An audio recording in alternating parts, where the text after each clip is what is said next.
Hi everyone, Radhe Radhe, सत श्री अकाल, नमस्कार। This side Shishir. Welcome to my YouTube channel Shishir की पाठशाला। और आशा करता हूँ आप सभी काफ़ी अच्छे होंगे और मस्त होंगे।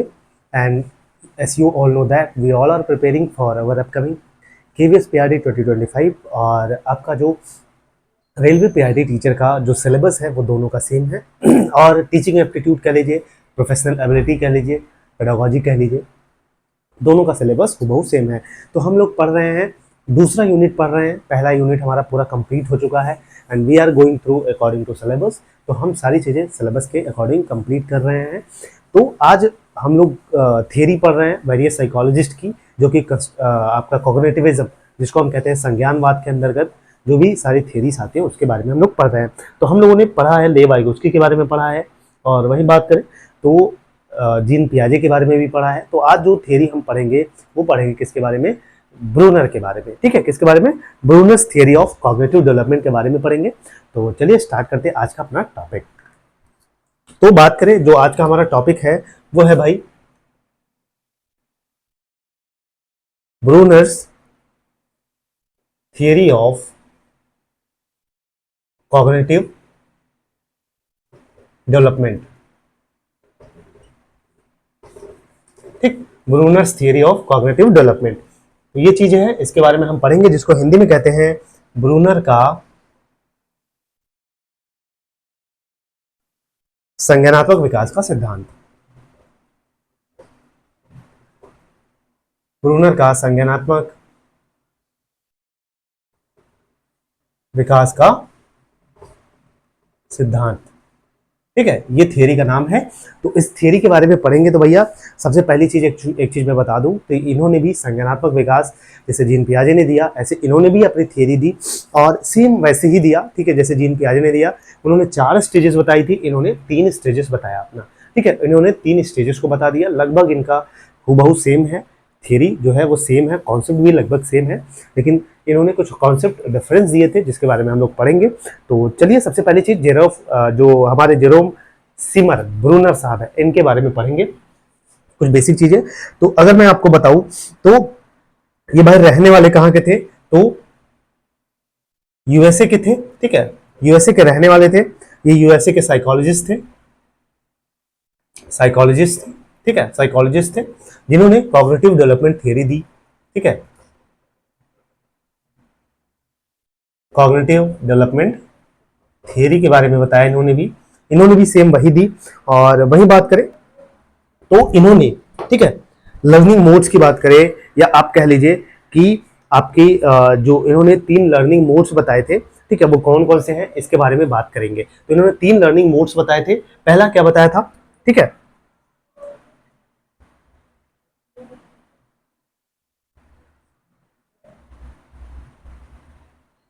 ठीक है, 3 लर्निंग स्टेजेस कह लीजिए या मोड्स कह लीजिए आप। ठीक है, 3 लर्निंग मोड्स बताए थे इन्होंने बारे में। तो पहला इनका बात करें, जो पहला था वो इनएक्टिव। ठीक है, इसको हम क्या कहते हैं? इनएक्टिव कहते हैं, इनएक्टिव स्टेज। दूसरे को हम कहते हैं, दूसरे को हम क्या बोलते हैं? दूसरे को बोलते हैं आइकॉनिक स्टेज। और तीसरा जो है हमारा, तीसरा है किसके बारे में? तीसरा हमारा सिंबॉलिक स्टेज। ठीक है, सिंबॉलिक स्टेज। तो मैंने बेसिक चीजों के बारे में बताया पहले कि भैया ये जो इनका पूरा नाम बताऊं तो इनका पूरा नाम क्या था कि भैया जेरोम सिमर ब्रूनर। क्या जेरोम सिमर ब्रूनर था आप थे, और ये यूएसए के साइकोलॉजिस्ट थे। तो भैया इन्होंने भी सेम वही जैसे जीन पियाजे ने दिया था, वही संज्ञानात्मक कॉग्निटिव डेवलपमेंट थ्योरी इन्होंने भी अपनी दी, सेम वैसे ही बताया। जीन पियाजे ने 4 स्टेजेस बताए थे, इन्होंने 3 स्टेजेस बताए, लर्निंग के 3 स्टेजेस या 3 मोड्स बताए। तो जिसके बारे में मैंने बताया आपको कि पहला है इनएक्टिव स्टेज, जिसको हम हिंदी में क्या बोलते हैं? जिसको हम बोलते हैं सक्रिय अवस्था, सक्रिय अवस्था बोलते हैं। दूसरा है इनका आइकॉनिक स्टेज, जिसको हम क्या बोलते हैं? दूसरे को बोलते हैं प्रतिष्ठित चरण। ठीक है, प्रतिष्ठित चरण बोलते हैं। और तीसरा इन्होंने दिया था सिंबॉलिक स्टेज। सिंबॉलिक स्टेज को हम क्या बोलते हैं हिंदी में? सिंबॉलिक स्टेज को हम बोलते हैं प्रतीकात्मक चरण। तो आइए 3 स्टेजेस इन्होंने कौन कौन से दिए थे उसके बारे में हम लोग डिटेल में पढ़ते हैं।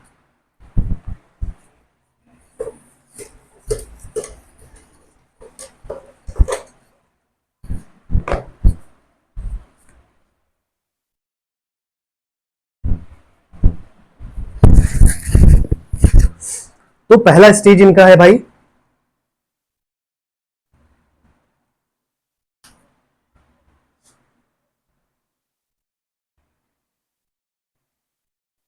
Three stages of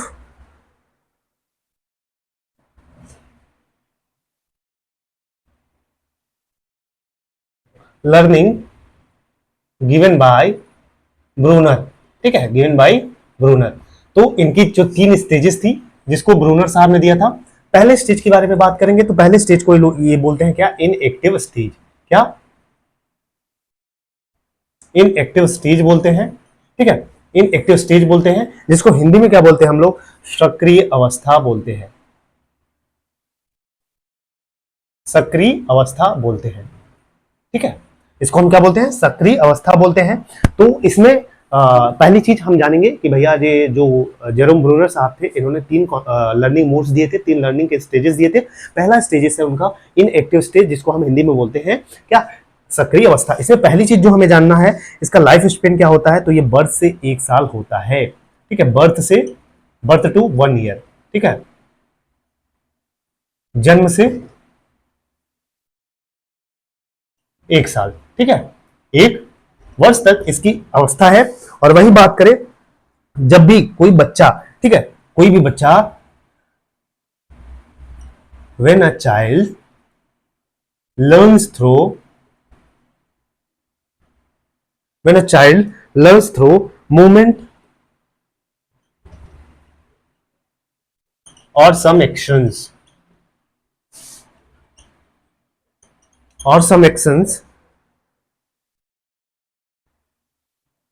is called inactive stage।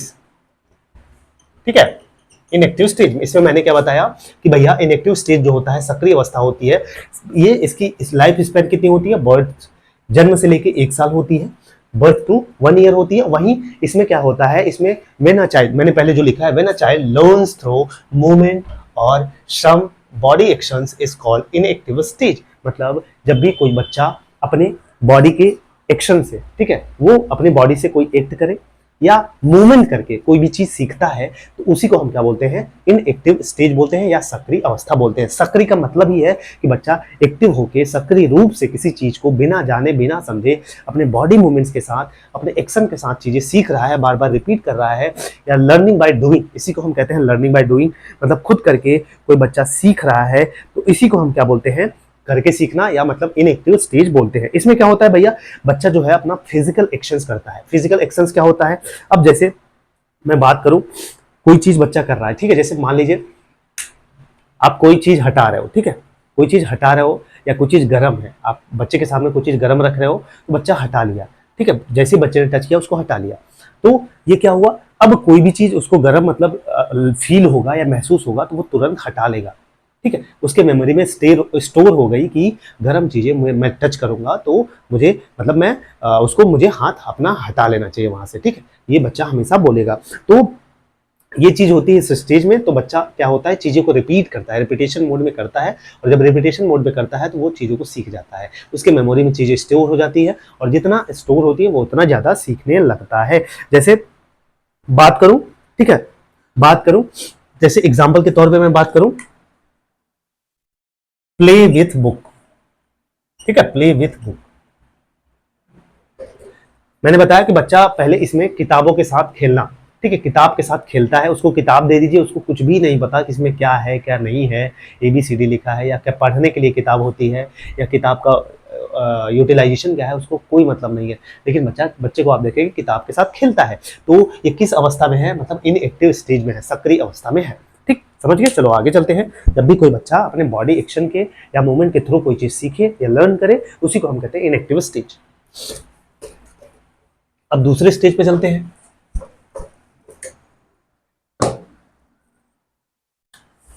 भाई इनका दूसरा स्टेज जो है, इसको हम बोलते हैं आइकॉनिक स्टेज।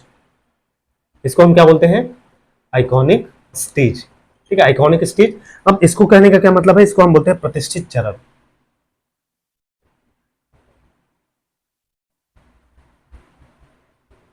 चरण या क्या बोलते हैं, 1 to 6 ईयर्स, 1 to 6 ईयर्स। ठीक है, आइकॉनिक स्टेज, इसको हम बोलते हैं प्रतिष्ठित चरण, या आइकॉनिक स्टेज को हम क्या बोलते हैं हिंदी में, प्रतिष्ठित चरण बोलते हैं।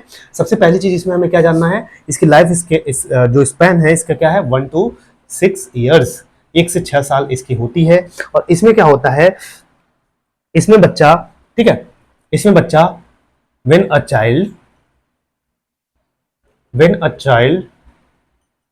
learns through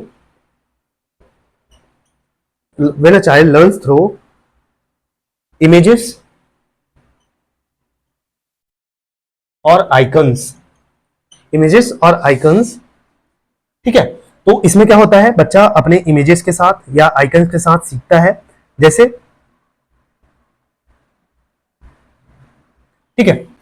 इसके पहले वाले स्टेजेस में क्या होता है, बच्चा अपने सेंस ऑर्गन के साथ सीखता है, ठीक है, चीजों को सेंस ऑर्गन के साथ अपने सीखता है, अपने बॉडी मूवमेंट्स के साथ, अपने एक्शंस के साथ सीखता है, ठीक है। और इसमें क्या होता है भैया कि इसका जो आइकॉनिक स्टेज होता है, इसमें इसका जो लाइफ स्पेन है 1 से 6 साल होता है। और इसमें क्या होता है, जो बच्चा है वो किसी भी चीज को सिंबल्स, मतलब प्रतीकों के या आइकॉन, कोई भी आइकन आप दिखाइए, ठीक है, उसके थ्रू जब चीजें सीखे तो इस अवस्था को हम क्या कहते हैं, इस अवस्था को हम कहते हैं आइकॉनिक स्टेज। क्या बोलते हैं, आइकॉनिक स्टेज या प्रतिष्ठित चरण बोलते हैं। जैसे मैंने कोई भी इमेज आप दिखा दीजिए, पिज्जा दिखा दीजिए, बर्गर दिखा दीजिए, ठीक है, तो वो बच्चे के दिमाग में घूमने लगती है, वो चीजें सिंबल के थ्रू बच्चा समझने लगता है, ठीक है, उसके दिमाग में चीजें स्टोर होने लगती है। पिज्जा दिखा दिया आपने, आपने कोई बॉल दिखा दिया आपने, ठीक है, उसको कोई आपने सर्कल दिखा दिया आपने कोई उसको जानवर का दिखा दिया, तो वो क्या है, ये बच्चे के दिमाग में आइकन बनने लगता है, बच्चे के दिमाग में शेप एंड साइज बनने लगता है। तो ये क्या है, जब बच्चा कोई भी चीजें आइकन्स और इमेजेस को थ्रू सीखे, इसी को हम कहते हैं आइकॉनिक स्टेज। जैसे एग्जांपल मैं कहूं, ठीक है, बच्चा पहले किताब से खेल रहा था, ठीक है, इनएक्टिव स्टेज में पहले बच्चा किताबों के साथ खेल रहा था, अब बच्चा क्या करेगा, लुक एट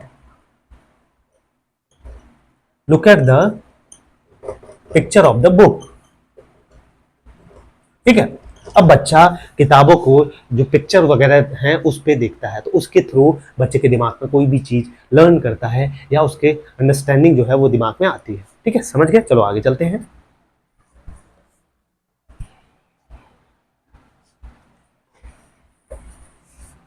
इनका तीसरा स्टेज है भाई जेरोम ब्रूनर का, इनका तीसरा स्टेज क्या है, तीसरा स्टेज की बात करें तो इसी को हम बोलते हैं सिंबॉलिक, ठीक है, इसको हम क्या बोलते हैं, सिंबॉलिक स्टेज। इसको हिंदी में क्या बोलते हैं, प्रतीकात्मक चरण, प्रतीकात्मक चरण बोलते हैं। सबसे पहली चीज इसमें हमें क्या जानना है कि भैया इसकी जो लाइफ स्पैन है वो आपकी कितनी होती है, 7 ईयर ऑनवर्ड्स, 7 साल के बाद की जो अवस्था होती है वो सिंबॉलिक स्टेज की होती है। इसमें क्या करना है भाई, when a child learns through symbols, learns through abstract symbols, ठीक है, when a child learns through abstract symbols, तो इसमें क्या हुआ, ठीक है, कोई भी चीजें जो है वो बच्चा किसके, सिंबल्स के थ्रू, ठीक है, या अब्स्ट्रैक्ट चीजों के बारे में जो बच्चे को दिख नहीं रही है लेकिन बच्चा उसके बारे में भी सोच ले रहा है, तो ये क्या हो गया, ये हो गया जैसे मैंने बताया आपको कि बच्चे को आपने दिखाया पिज्जा या बॉल दिखा दिया, ठीक है। अब पहले बच्चे के दिमाग में उसमें क्या, आइकॉनिक स्टेज में बच्चे के दिमाग में कॉन्सेप्ट बना था, किसका, आइकन बन गया था कि हाँ सर्कल होता है। अब बच्चा जब भी कोई भी चीज सीखे कि हाँ इसके 4 हिस्से भी हो सकते हैं, ठीक है, जैसे इसको ये दो हिस्सा हो गया, ठीक है, ये 2 हिस्सा हो गया, plus plus plus plus plus plus plus, ये 4 हो जाएगा, इसके 4 हिस्से हो जाएंगे या 1/4 हो जाएगा, ठीक है। तो ये सारी चीजें हैं। तो जब ये बच्चा इस सब कॉन्सेप्ट के बारे में भी सोचने लगे या सिम्बल्स के थ्रू लर्न कर सके, प्लस माइनस, जोड़ घटाना, गुणा भाग या मल्टीप्लिकेशन, एडिशन, सब्सट्रैक्शन के थ्रू, तो ये समझ लीजिए बच्चा किस अवस्था में है, तो बच्चा है हमारा सिंबॉलिक स्टेज में है। यहां तक समझ में आ गया, चलिए अब आगे चलते हैं। अब बच्चा क्या करेगा भैया, ठीक है, अब लाइब्रेरी वगैरह में जाके बच्चा किताब भी सर्च कर सकता है अपने आप से, ठीक है, कौन सी बुक पढ़ने के लायक है, क्या चीजें हैं, ये सारी चीजें इस अवस्था में सीख लेता है बच्चा।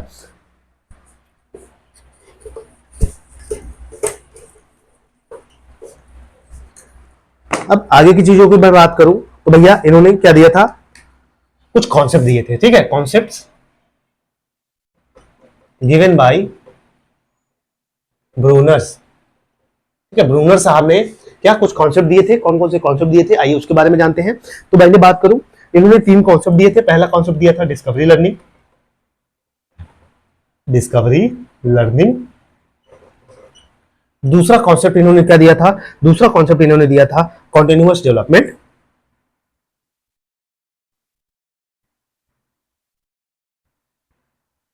या जिसको हम क्या बोलते हैं,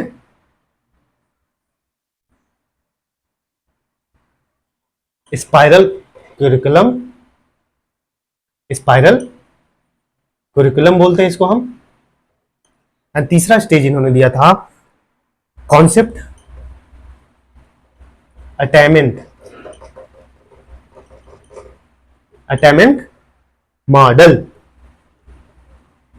इसको हम क्या बोलते हैं, इसको हम बोलते हैं अन्वेषण अधिगम,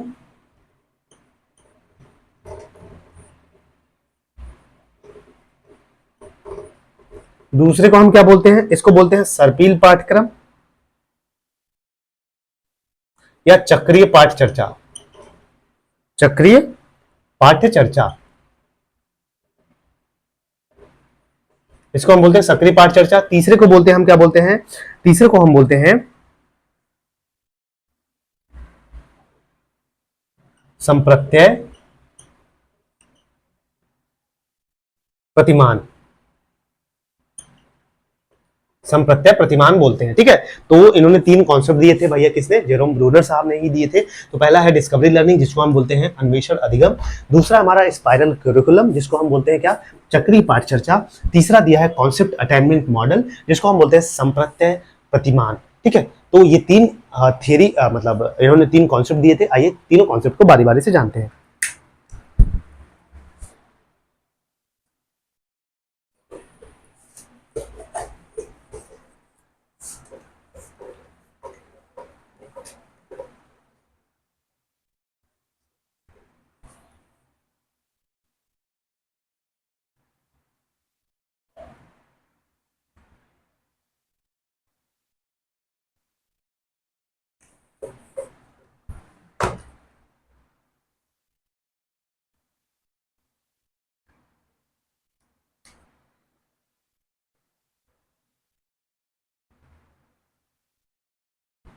ठीक है, पहला क्या है, discovery learning.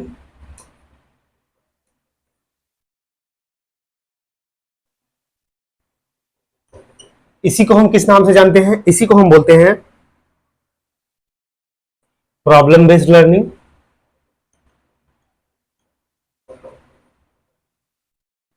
Problem based learning बोलते हैं। और क्या इसको हम बोलते हैं, या एक्सपीरियंशियल लर्निंग, एक्सपे लर्निंग। ठीक है,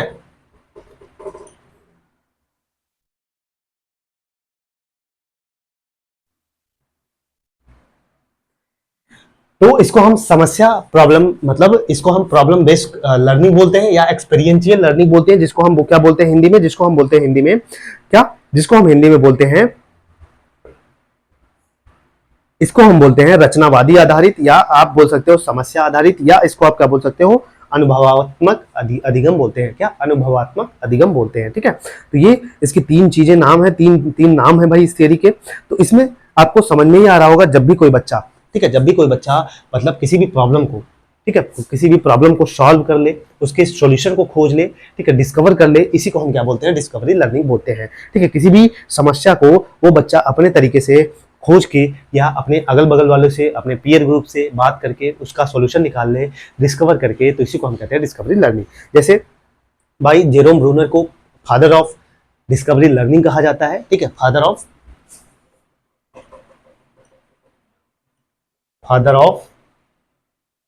डिस्कवरी लर्निंग किसको कहा जाता है, जेरोम ब्रूनर साहब को। ठीक है, ब्रूनर साहब को कहा जाता है। वहीं इसमें क्या होता है भैया, कोई भी प्रॉब्लम का जब आप सॉल्यूशन खुद से खोज लो, किसी भी प्रॉब्लम का सॉल्यूशन खोज लो, ठीक है, समस्या करके, ठीक है, आप खोज लो, ठीक है, इंक्वायरी करके, या उसमें से आप प्रॉब्लम को खोज करके कोई नया आइडिया, नया कॉन्सेप्ट उसमें से निकाल लो, तो इसी को हम क्या कहते हैं, इसी को हम बोलते हैं डिस्कवरी लर्निंग। कोई भी प्रॉब्लम मैंने दी, आपने प्रॉब्लम का सोल्यूशन खोजा, उसके कई तरीके भी खोज लिए, नए आइडियाज आपके दिमाग में आए, इसी को हम कहते हैं डिस्कवरी लर्निंग। समझ के चलो आगे चलते हैं।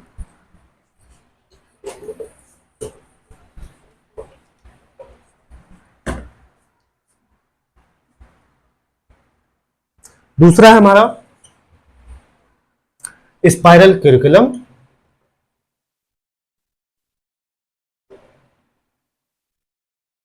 स्पाइरल करिकुलम बोलते हैं, इसी को हम क्या बोलते हैं, चक्रीय पाठ चर्चा।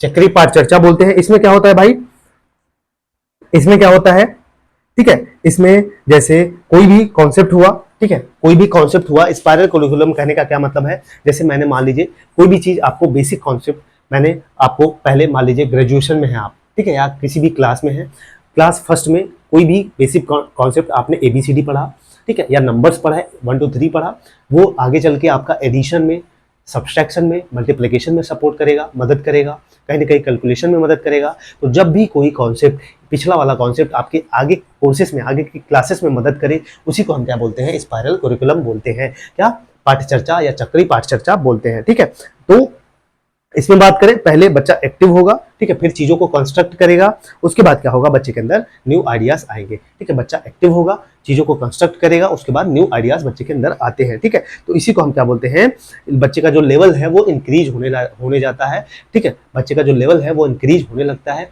कॉन्सेप्ट के साथ। कोई बच्चा क्लास 1 में क्या पढ़ा है, उसके बाद ठीक है वही मदद करता है क्लास 2 में, फिर उसके आगे जाके और उसको पढ़ता है। तो इससे क्या होता है, बच्चे के अंदर में एक इंक्वायरी बेस्ड जो चीज़ें हैं, या डिस्कवर करके चीज़ों को बच्चे के अंदर क्या आता है, बच्चे के अंदर नॉलेज है वो मदद करता है, प्रीवियस वाला नॉलेज। ठीक है, प्रीवियस क्लास के जो नॉलेज होते हैं उसका मदद करता है आगे वाले आने वाले क्लासेस में। तो इसी को हम क्या बोलते हैं, स्पाइरल करिकुलम बोलते हैं। अब तीसरा बात करें,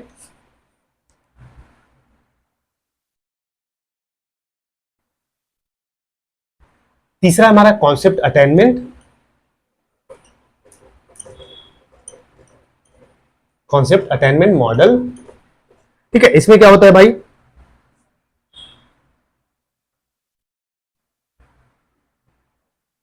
ठीक है, कॉन्सेप्ट अटेनमेंट मॉडल कहने का क्या मतलब हुआ, इसमें क्या करते हैं, हम बच्चों के सामने कोई भी चीजें प्रेजेंट करते हैं। ठीक है, जैसे मैंने कहा कि एक यूनिट पढ़ा दिया, ठीक है, एक यूनिट मैंने पढ़ा दिया, कोई भी चैप्टर पढ़ा दिया, उसके बाद हम क्या करते हैं, उसके बाद बच्चों की टेस्टिंग करते हैं, कोई एग्जाम वगैरह लेते हैं, टेस्टिंग करते हैं, उसके बाद हम क्या करते हैं, उसके बाद हम एनालिसिस कर लिए। क्या, एनालिसिस कर लिए। ठीक है, एनालिसिस कर लिया। मैंने क्या कहा कि भैया मैंने कोई भी कॉन्सेप्ट पहले आपको पढ़ा दिया, ठीक है, पढ़ा दिया, कोई भी कॉन्सेप्ट मैंने पढ़ा दिया, उसके बाद एक यूनिट पढ़ाने के बाद मैंने क्या किया, टेस्ट वगैरह लिया, एग्जाम वगैरह लिया। ठीक है, उसके माध्यम से मैंने क्या कर लिया, एनालिसिस कर लिया आपका कि हाँ बच्चे को कितना आता है, कितना नहीं आता है। ठीक है, तो इसी को हम क्या बोलते हैं, इसी को बोलते हैं कंटिन्यूअस लर्निंग या कंटिन्यूअस डेवलपमेंट ऑफ लर्निंग या कॉन्सेप्ट अटेनमेंट मॉडल कहते हैं। ठीक है, CAM कहते हैं। तो फेज 1 में क्या करते हैं, फेज 1 में हम करते हैं, इसके 3 फेजेस होते हैं। फेज 1 में हम पहले बच्चे को कॉन्सेप्ट को सिखाते हैं, उसके बाद फेज 2 में क्या, बच्चे को टेस्ट के थ्रू, एग्जाम के थ्रू हम बच्चे की टेस्टिंग करते हैं। उसके बाद फेज 3 में हम क्या करते हैं, बच्चों का एनालिसिस कर लेते हैं। एनालिसिस कहने का क्या मतलब हुआ कि बच्चों के अंदर क्या चीज़ें आई, क्या चीज़ें कमियां रह गई, बच्चे ने क्या सीखा, बच्चे ने क्या नहीं सीखा, बच्चे को और कौन से teaching methods, teaching techniques apply करने चाहिए बच्चों को और सिखाने के लिए। तो ये सारी चीज़ें पता चलती हैं। तो ये था भैया जेरोम ब्रूनर साहब के बारे में।